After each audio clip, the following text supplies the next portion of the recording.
on It's Supernatural. Aliens, UFOs, are they real? A former branch chief of the Department of Guided Missiles says yes. Discover the shocking truth behind UFOs, where they come from, and what their end-time plan is. Can ancient secrets of the supernatural be rediscovered? Do angels exist? Is there life after death? Are healing miracles real? Can you get supernatural help from another dimension? Has the future been written in advance? Sid Roth has spent 30 years researching the strange world of the supernatural. Join Sid on this edition of It's Supernatural. Hello, Sid Roth here. Welcome to my world where it's naturally supernatural. Are UFOs real? I mean, for sure. Does the Bible talk about them? Are UFOs involved in end-time Bible prophecy, end-time events? Could they be a little piece of a puzzle that we have missed? My guest, Chuck Missler, says yes. He's a Naval Academy graduate and former branch chief of the Department of Guided Missiles, CEO of 6 public companies. 4 of the 6 were highly classified in the Department of Defense. Chuck Missler, you are such, in my opinion, and I'm entitled to say this, you are such a renowned, wonderful Bible teacher. Are you a little Miss Sugar? What are you talking about? UFOs, flying saucers? I mean, I don't get it. Well, first of all, I appreciate the intended encouragement, but I really came at this whole subject because of my love for the Bible. It happens that I come out of an information science background. My whole career, 30 years in the strategic community, gives me perhaps a little different perspective than most people would have going at this topic. But I want to right up front indicate it was my biblical interest that brought me into this rather than my high-tech background, although that's proven to be, that and my Department of Defense connections have been very valuable to me. So that's one of the reasons I find myself in this peculiar posture. But it's not, in other words, he has a lot of experience, a lot of knowledge from the intelligence community, which helps him put a lot together of what we'll be talking about. But he's saying it's his love for the Bible that is really motivating him right now. So you found a controversial verse in Genesis 6, which has to do with a prophecy that Jesus said. I start with Jesus, and in Matthew 24, he gives 4 disciples an inside briefing on a second coming. And in that briefing, he makes a very strange remark. He says, as the days of Noah were, so shall the days of the coming of the Son of Man be. Now, many people presume he just meant that it was because of the business of usual. So anyway, the point is, right, we need to understand what the days of Noah were like in order to understand what he was saying. So that takes us to Genesis 6, and when you jump into Genesis 6, you quickly discover that very few seminaries teach what that passage really says. And so as you get into that Genesis 6, you have to understand the first 2 verses are one sentence, and it deals with this strange goings-on between the fallen angels producing hybrids with humans. And that was so uncomfortable in the early years of the church that it was the understanding of the early rabbis.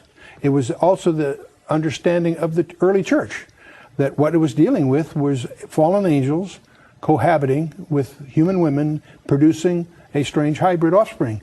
But when you get to about the 5th century, that was a very uncomfortable posture. So they cooked up this, what they call the lines of Seth argument, and that's what's taught in most seminaries. One of the things I discover is that many people who are seminary products of most seminaries haven't been taught that there are different perspectives of Genesis 6, and it's the literal, careful study version of Genesis 6 that starts to raise the fog on this whole issue. Now tell me about the word Nephilim. What does that mean? In the Hebrew, it comes from the verb nephal. It means the fallen ones, and that's the term used. Don't confuse that with the fallen angels. The fallen angels, according to Genesis 6, cohabited with human women to produce a hybrid offspring that are called in the Hebrew the Nephilim.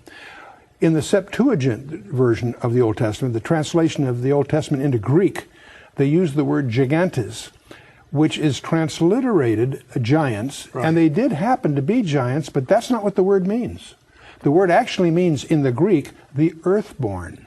And so, from the Greek point of view, they're earthborn. From the Hebrew point of view, they're the fallen ones. But either way, they're pointing to a hybrid, and it apparently was part of Satan's plan to contaminate the Messianic line. But so the purpose of the flood was to get rid of these. Exactly. People. That's that's exactly the point. You study verse 9 of Genesis 6.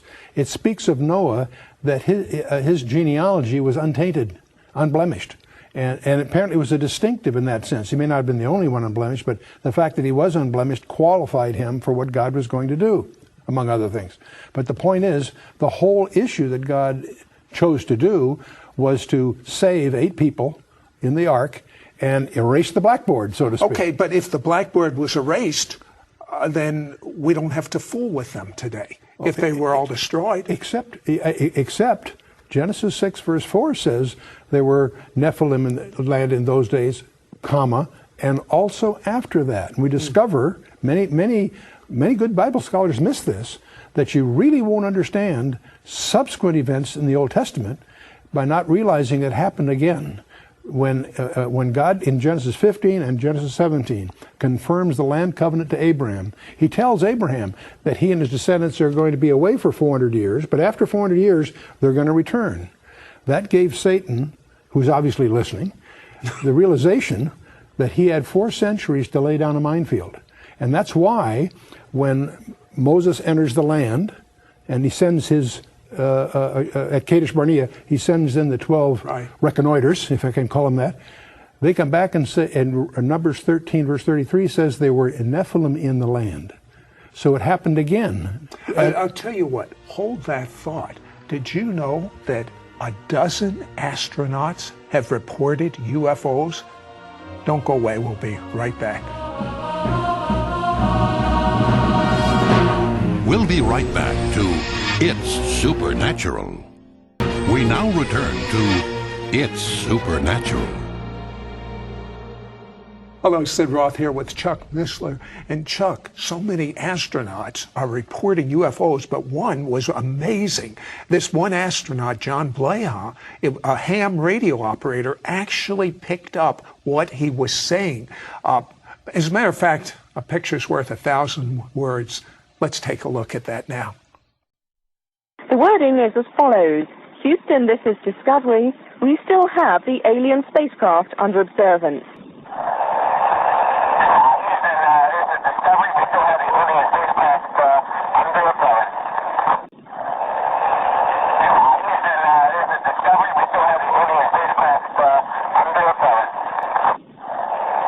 I have a question for you. Why is there so much misinformation? Why are there so many cover-ups? I mean, when astronauts are reporting UFOs, what is the reason, in your opinion, for the misinformation, the cover-up? I would be conjecturing, like most people, one of the great mysteries in this whole area is why the cover-ups by all the governments, but most by the United States. Other countries are starting to release those information, but in the United States, there is a deliberate attempt to hide this area, and that's probably the biggest mystery. Isn't this one? The biggest one is Roswell. Why is the Roswell incident back in 1947 enjoy a higher level of classification than our most sensitive warheads? You're from the intelligence community. You should tell me. Well, it makes no sense. I agree. And it's a mystery. I don't have a conjecture as to why they're doing it, but it's clear 2 presidents and 4 congressmen have been unable to crack the security that surrounds the Roswell incident. Why? That was 60 years ago. And that's the mystery. Obviously, there's all kinds of bizarre stories that have come out of that experience. But the real mystery to me isn't that. The real mystery is, why is it classified? Why does the government hide it? And I don't have any conjectures. I think those conjectures are just as wild as the other conjectures about the UFOs. According to your tapes, this cover-up is very unusual because some 30 newspapers reported it in 47, and then just immediately after, what happened? Yeah, Blanchard, the colonel of the base, when the Roswell thing first happened, issued a press release that a saucer had landed and so forth. Within a few hours, 400 miles away, the Brigadier General in charge of the 8th Air Force countermanded that press release and hatched this story about it was a weather balloon and so forth. That starts a whole series of the silliest, most inane cover-up stories. There's been a sequence of them. First it was a weather balloon. Well, that didn't fly. They went one after the other. And to the community, it's almost insulting because the cover-up stories are so empty, so foolish, so ridiculous. But what about that new technique, digital imaging? Yeah, it's interesting that when Brigadier General Ramey made his press release countermanding Blanchard's, the press took pictures. Many years later, just a few years ago, a guy by the name of Johnson, who took the picture, we were able to get the negatives, and by using advanced digital analysis of the negatives, they were able, an analyst by the name of Rudiak was able to use advanced information techniques to unravel some words that were on the memo that was in Ramey's hand. And it speaks of the victims and the disc that crashed. In other words, this actually calls it not a plane, a disc. A disc that crashed, and there are victims, implying. See, the stories have always said there were 4 bodies, 3 were dead, 1 was still alive. That was the unconfirmed rumors that we heard. Well, it turns out that memo, that unraveling, is regarded as the smoking gun because it demonstrates that the Air Force has been lying all along. Well, these UFOs, they defy laws of physics. Your degree is in physics, yes, I believe. Well, yes. The thing that is the fundamentals, we want to get right at that. I'm sorry, presuming a lot here on your audience. The UFOs have 2 problems. The one problem is they are tangible. They show up on multiple radars. They leave physical evidence, burnt ground and radioactivity and so forth. So they're tangible. They're not hallucinations. Radar sets don't have hallucinations. Okay. Right. On the other hand, they make right-angle turns at exotic speeds. They go faster than the speed of sound without sonic booms. They do things that seem to violate physical laws, and yet they are physical in one sense, and yet they're not physical in another. Now, the other area we need to just acknowledge is this is the toughest area to research because not only because of all the hoaxes and all the crackpots that are in this area, is because of the deliberate disinformation by the government trying to hide these areas. But the net reality is Jacques Vallée, the Frenchman, and J. Allen Hynek, the American, are probably the 2 most of the early pioneers, the 2 most reputable researchers. They both came to the conclusion that these things are hyperdimensional. They're not extragalactical. That's a very fundamental insight, by the way, because they seem to pose to being something that they're not. But the real point is that we're dealing here with a phenomenon that bridges the physical reality we understand and a reality that's outside that. One of the things we've discovered just in the last few years is that some of the constants of physics are changing that we thought were constant. And Scientific American, in June of 2005, ran an article in which they pointed out if the constants of physics are changing, that implies that our physical reality is actually a subset, a shadow of a larger reality. And when you start dealing in the UFO area, that's one of the other demonstrations that there is a hyperdimensional aspect to this. And you actually, from your research, believe that some of the people that report they've been abducted is actually true. That is the spookiest side of this whole area, and probably the classic author in this area is Dr. John Mack, head of psychiatry for Harvard Hospital. He's written a book on this whole area. Clearly, and there was a conference at MIT on this whole subject. There are enormous numbers of people. Some estimates are between over 1% of the population, maybe as high as 2 or 3%, claim to have had an experience which involves being abducted by these vehicles or whatever. And now their stories are too bizarre to accept on the one hand. On the other hand, when you profile these people, they're above average intelligence, no prior psychiatric history, clearly subject to some serious trauma, and not anxious. They're almost trying to hide the stories rather than reveal them. And their stories are similar. That's the thing that's so amazing. They're to me. united by some common threads. In fact, that was Mac's challenge to the conference at MIT. He says, if what these people say is happening isn't happening, what is happening? Because these stories all have common links that are spooky. I'll tell you what, hold that thought. When we come back, we're going to talk about how these UFOs tie in with end times. Don't go away. We'll be right back.